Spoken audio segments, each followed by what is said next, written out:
Hey everybody, how you doing? Well, that's good. Welcome to PHLY Flyers Pregame, presented by Bet365. Download the Bet365 app. Use code PHLY365 when you sign up. Whatever the moment, it's never ordinary at Bet365.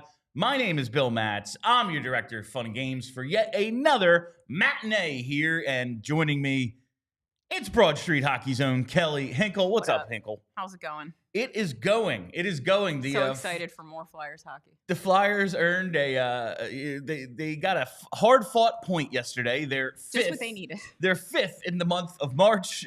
They still have not won a game in regulation since February 25th. It's going. It's going for this team right now. They're doing it. Today they take on Connor Bedard and the Chicago Blackhawks out there in Chicago. It is Michkov v. Bedard. And I actually just saw I thought maybe there was no one covering this game today. We learned yesterday during post-game. I forgot you never ask a question that you don't know the answer to. I was like, oh, Charlie, you're in Chicago tomorrow, right? He's like, no, I'm going right to Toronto. And I was like, oh, all right. Cool. Thanks a lot, I'll talk to you then, Chuck. Totally forgot that was part of the travel plan. So no Charlie today. But, you know, I up until 2 minutes ago, I hadn't seen anybody on the beat tweet about the game. Finally, Jackie. So there must have been no information until, like, the goalies took the ice. Now that it's, half an hour or so before puck drop, Jackie Spiegel just tweeted, Ivan Fedotov gets the start today for the Flyers against the Blackhawks. So we thought it was going to be Sam Ersson for a variety of reasons. The one being the coach clearly has no confidence still in Ivan Fedotov, even after a pretty good month up until yesterday. Well, 2 goals on 2 shots is a little rough. Going 0 for 2 and getting 1 save eventually in the first period. Maybe don't give up those rushes, maybe cover the center of the ice, back check a little harder. But, that second goal especially, it's a clean shot right in front of you. Stop it. Come on, there's no rule that you can't stop that. So we kind of thought it would be Ersson because he only faced 16 shots yesterday. Yeah. It wasn't a heavy workload. The Flyers defended well again. But it will be Ersson who, he played 20 minutes and faced 3 shots, so he should be fresh. Fedotov. It was basically it'll be Fedotov. So it'll basically be it was basically a warm-up for him. And, well, let's see if he can get it going against Chicago, who stinks. Is one of 2 teams eliminated from Stanley Cup playoff contention. You have the little E next to them in the standings now. It was only San Jose up until this weekend. I think Chicago, it happened to them yesterday. So that's that. Chicago is out. The Flyers won't be far behind. 2 bottom-5 teams facing off. But it does appear as if the lineup will be staying the same. Still waiting to see if we have lines or anything for today's contest. Nothing quite yet. But what we did see yesterday, Hinkle, was a return to the Couturier-Michkov TK line, and it paid immediate dividends. Yeah, look what happened. Travis Konecny, for the first time since February, 8th, the last game prior to the Four Nations break, scored a goal. His first goal in 13 games. Wow. Our least consequential long national nightmare is finally over. So TK is, I suppose, going again. He did hit another post, but he looked much more like himself yesterday. Yeah. The willingness to shoot, getting opportunities. He just looked like TK again. So I've been wanting to see this line back together because it was effective offensively for a lot of the year. Did it look totally comfortable with both TK and Mish kind of trying to get over to the right side? Yeah. No, but you kind of have to see if they can play together. Right. Now, this point in the season, I guess it doesn't really matter, but Sean Couturier has been pretty good for this team. He's got 9 points in 14 games since coming back from 4 Nations. He's finishing pretty strong. You want to see Michkov and TK get something going. I think this is a pretty good line to keep together, and I assume they will today. You would have to think. I mean, you get Travis Konecny a goal, you're kind of, I think, morally obligated to keep the line together at least one more game to see if he can keep it going. And then, maybe if he's starting to find his swagger a little bit, then you can think about mixing things back up. But yeah, right now I'm hoping that we see that line stay together just because, it'll be nice if he can keep it going. Something we did see also yesterday. So we have that Coots-Michkov TK line kind of reunited, and we have Cates Forster Brink reunited, and that kind of leaves Tippett as the NHL player who is the odd man out in this lineup. And he got demoted to the 4th line at a point yesterday. Haven't loved what we've been seeing out of Owen Tippett, and we've talked so much about TK's slump that we really haven't paid as much attention. I guess he's so streaky, Owen Tippett, that we just have come to really accept it. But outside of a couple of times this year, we really haven't even seen those really good Owen Tippett streaks. No. Right out of 4 Nations, he had 4 goals in 3 games. In 11 games since, he has 1 goal, 1 assist. That's real bad. He hasn't scored in like 7 or 8 games. It's rough going for Owen Tippett right now. And when you look at this offense, all right, Michkov, 20 years old. Mm-hmm. He gets a point yesterday. It looks like he really should have had 2, but only credited with the 1. TK in that slump. After those guys, it has to be Tippett. And I don't know, his complete lack of production whatsoever in the month of March while TK is struggling, just, I don't know, it rubs me the wrong way. Well, he was scratched or benched at the end of yesterday's game, right? Like, I think I saw Kerr's tweet. Yeah, he played 8.5 minutes yesterday. Yeah, so obviously the coach has started to notice that it's annoying.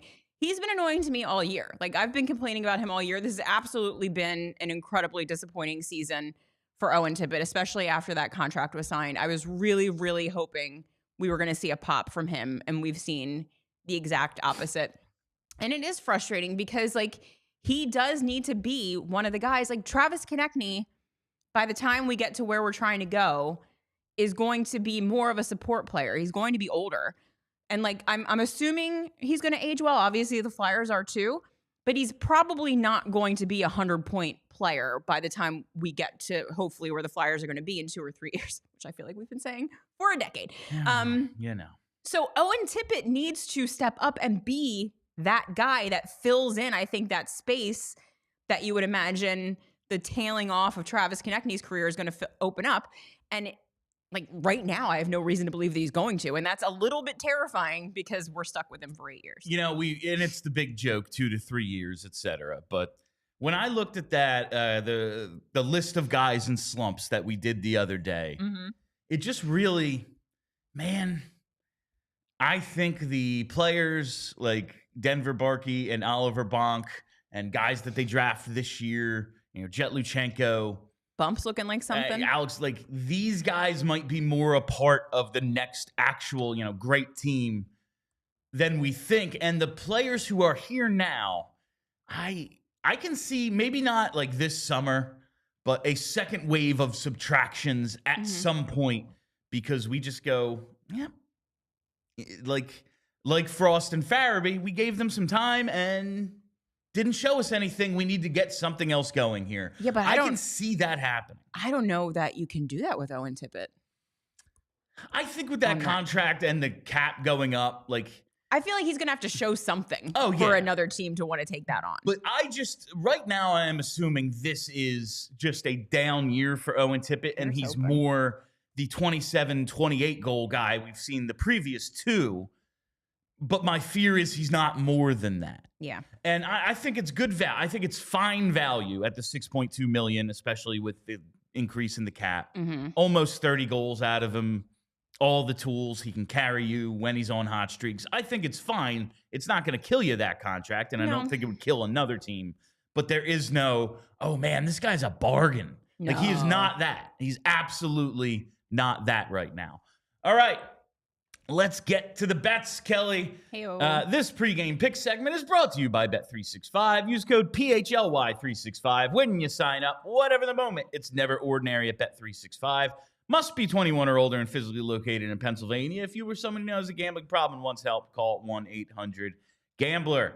All right, we had just won yesterday. I took Fedotov under saves, and that paid off. Did you technically win that? Yeah, that paid off real well. Nice. We're going to go with 2 today. The Flyers up against a terrible Blackhawks team, and I expect Travis Konecny to keep it going. Okay. Broke his 13-game goalless drought. Now I think he's going to get on a little hot streak here. Plus 165 anytime goal. We're going to take TK to score. And hopefully it's on the same goal, and that's that. That's the only time the Flyers score today, and we can get out of here with a nice regulation loss against a terrible team. Konecny-Michkov over half a point at minus 135. He picks up an assist yesterday on the Paling goal. Takes a hit, makes a real nice play to get him the puck.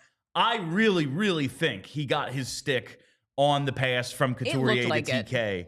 It feels like you can hear it in the video. Yeah. But they take his assist away, so he only ends up with the 1. But that's all he needs today to pay this off is 1 point.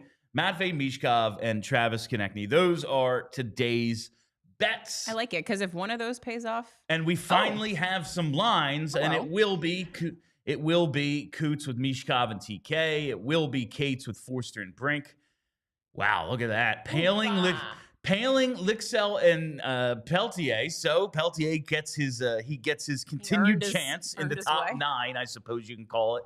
Even if his 2 line mates are Paling and Lixell, it is technically the top 9 because that 4th line, Abels with Delorier and Tippett.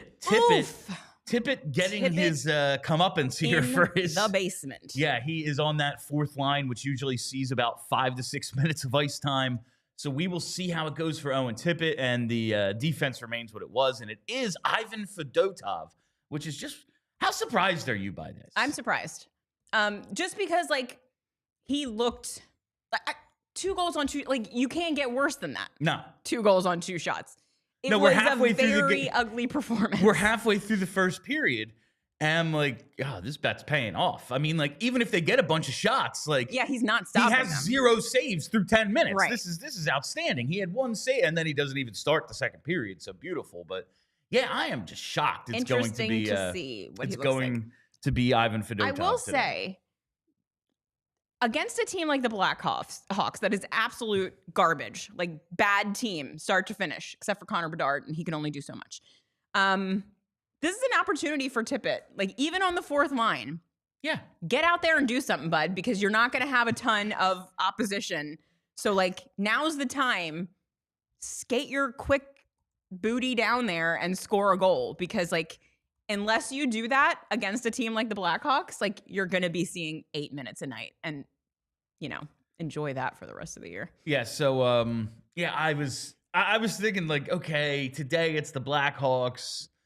They're pretty bad. They're eliminated. They're playing for nothing. They've got a lot of young guys, like, finally getting their chance. Because when we met the Hawks in, I think it was October or November, I was like, what are they doing? Like, looking at their lineup, there's a whole bunch of guys over 28. There's a bunch of dudes in their 30s. Like, you can tag just as well with guys in their early 20s. Sure What is the point of this? But they've brought a lot of dudes up lately, and we're going to get into that in just a minute with our conversation with Mario.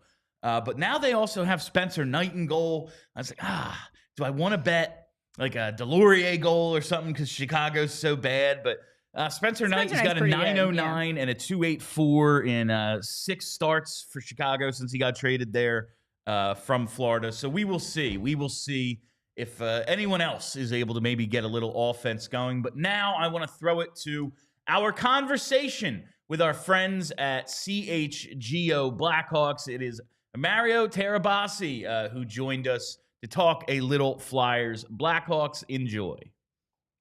Today we have a very special guest joining us for this pregame against the Blackhawks. from our partners out in CHGO. It is Mario Tirabassi. What's going on today, Mario? What's going on? Thanks for having me. Oh, absolutely. Glad we can talk. You know, whenever we do these crossovers, like we have one with Dallas coming up and we've done one with DNVR, it's like, well, what's even, you guys are in different worlds than we, but when I get to talk to a rebuilding team and just covering these games, that's really hitting close to home. I think we can relate. And so that's what I wanted to ask you first, Mario, is you guys have like a dozen or so games left. I don't know about you, but I'm feeling some real senioritis covering these games that don't matter every night. How's the CHGO team feel with like a month's worth of games left right now? I think we're in the same boat. I think we're definitely getting to that point where it's just like you're kind of counting down the games. But at least what's exciting for us is that the Blackhawks are going young now. The roster has had 10 guys that are 23 or younger in the lineup the last couple of nights. So, I mean, that's the exciting thing. I think if we were in a spot where we were still hanging on to the veterans and wanting them to pull us out of this, it would be really, really rough. But we're looking towards the future, and I think that's what's helping get me and Jay through.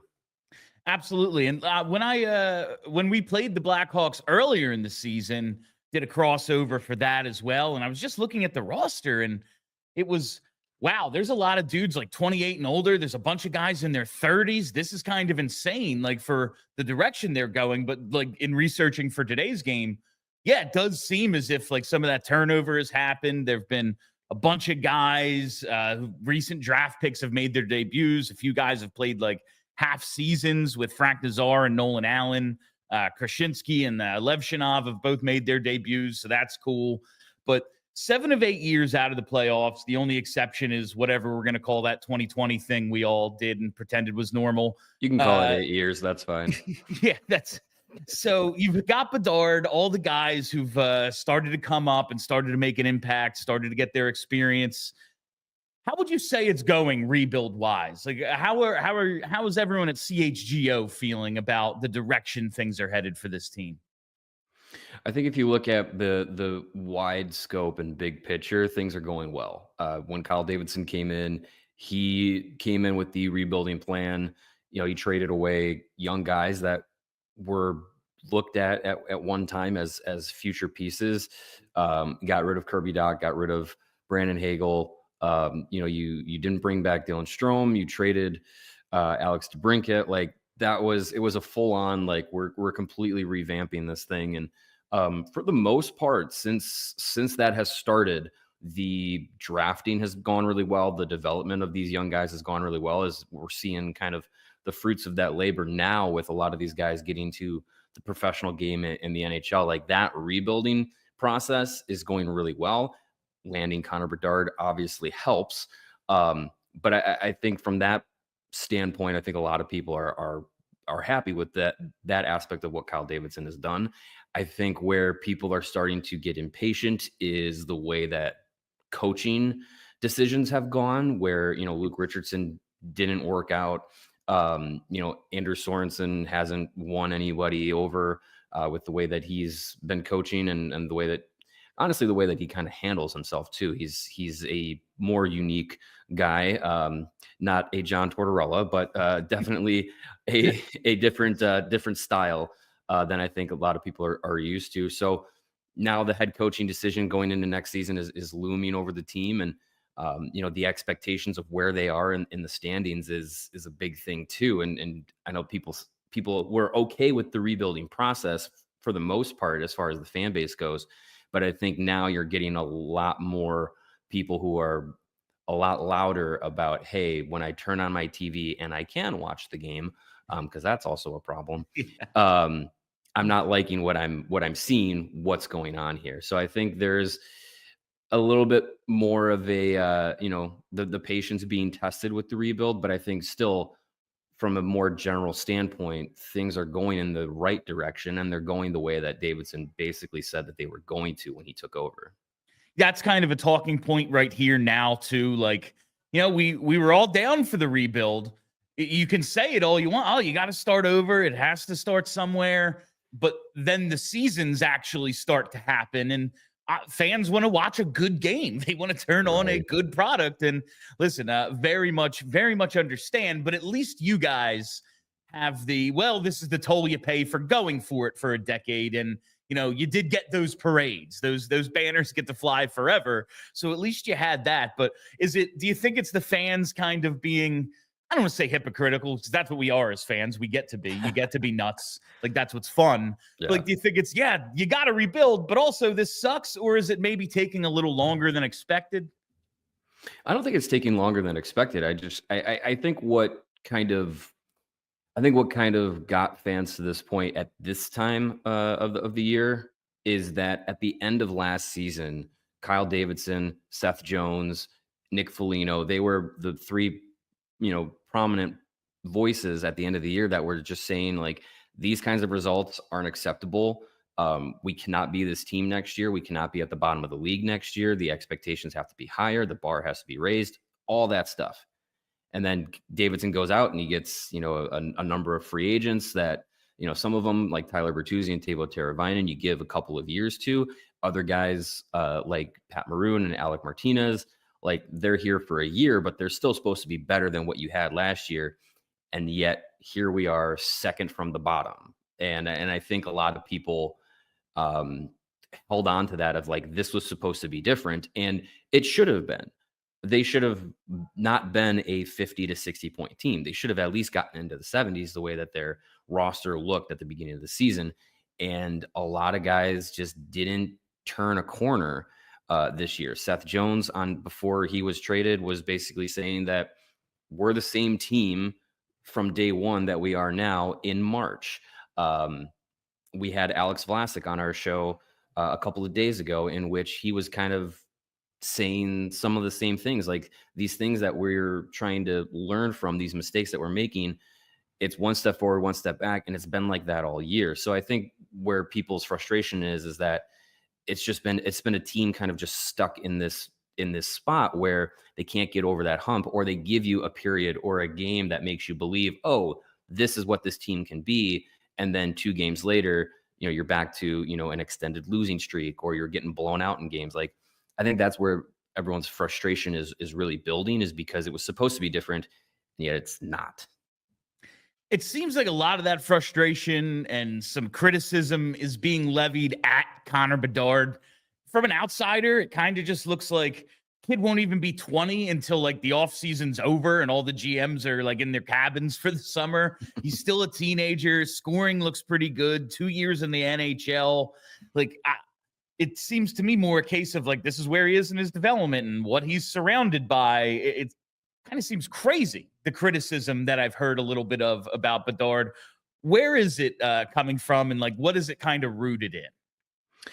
I think a lot of it is the expectations that were put on him going into his draft. I think the expectation was, this is a kid that's going to jump into the league and get it right away. And in some aspects, like, he's shown that. Like, I think there's things that he does that are already at an NHL level, and he showed that last year. But I think there's like an extra step that I think from year 1 to year 2, a lot of people were expecting him to take. And, myself included, I didn't rule out the possibility, given the offseason and some of the guys that we expected to play with him, would have put him in that, like, oh, he's going to be like a point per game guy. He could reach 30 plus goals. Like, I think that expectation felt rooted in reality. But it's been short of that. But still, it's the last 2 years, he's been better than a lot of number 1 overall picks have been in the last couple of years.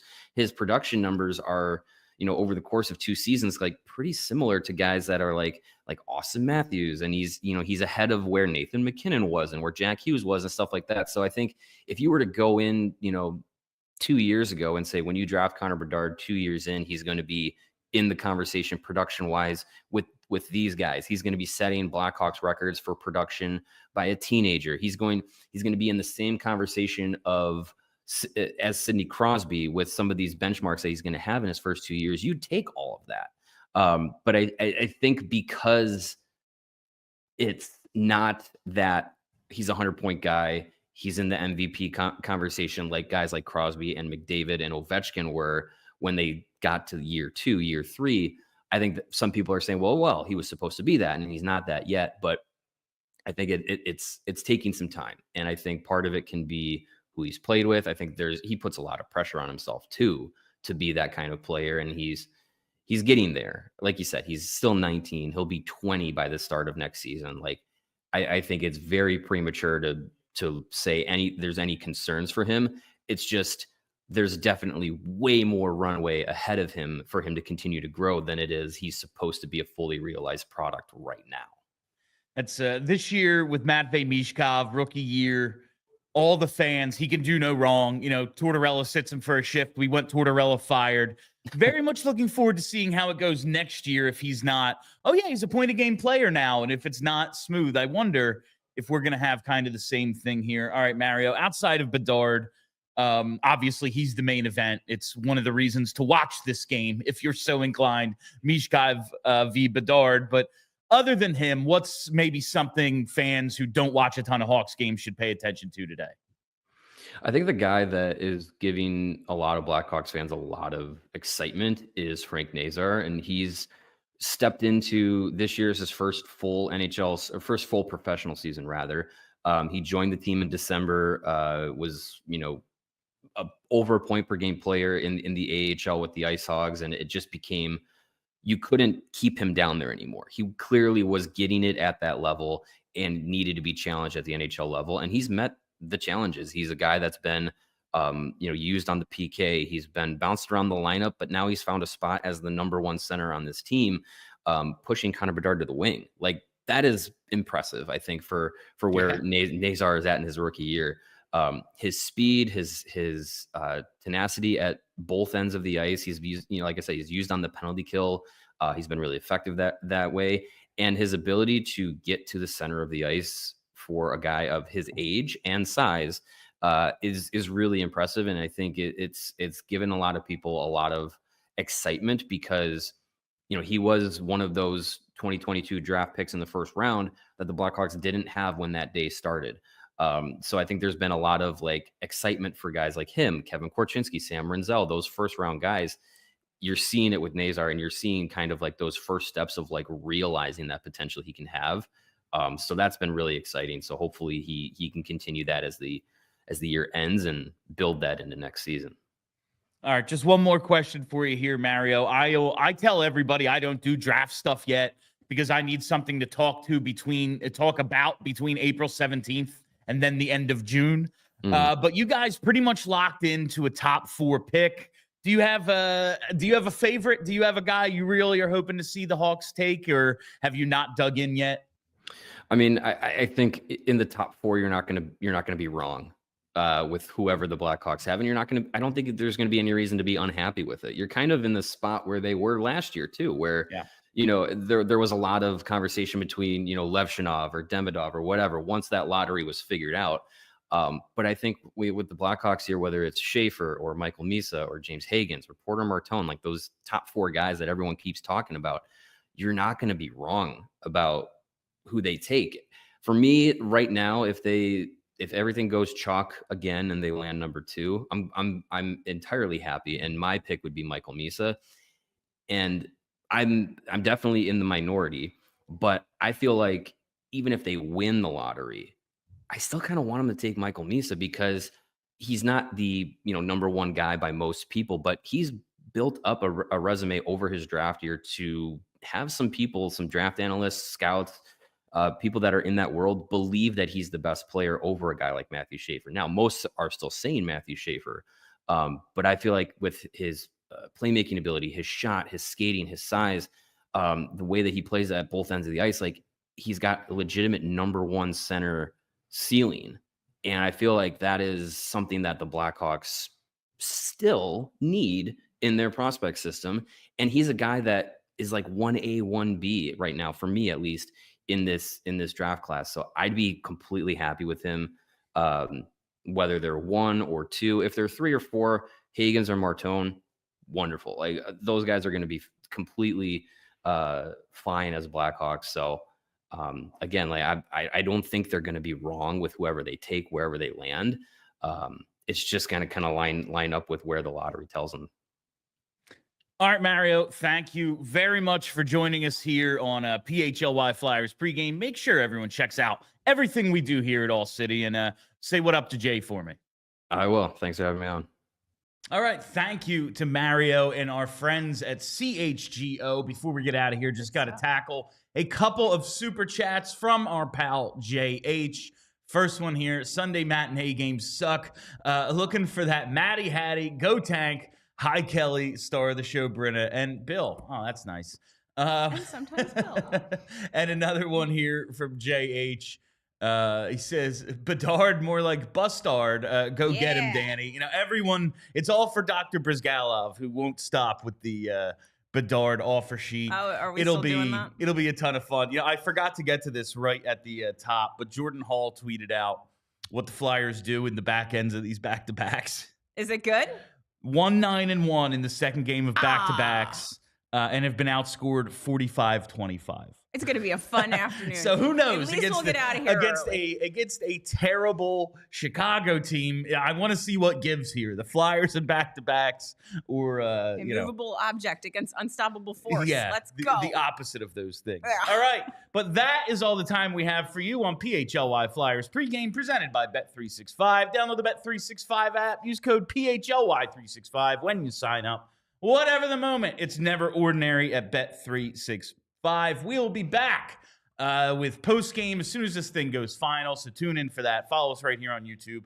Set that reminder bell so you get notifications whenever we go live. Follow us on Twitter at PHLY_Flyers. That's where I do all my in-game tweeting. And follow the podcast. Just search PHLY Flyers. I'm Bill Matz. That's Kelly Hinkle.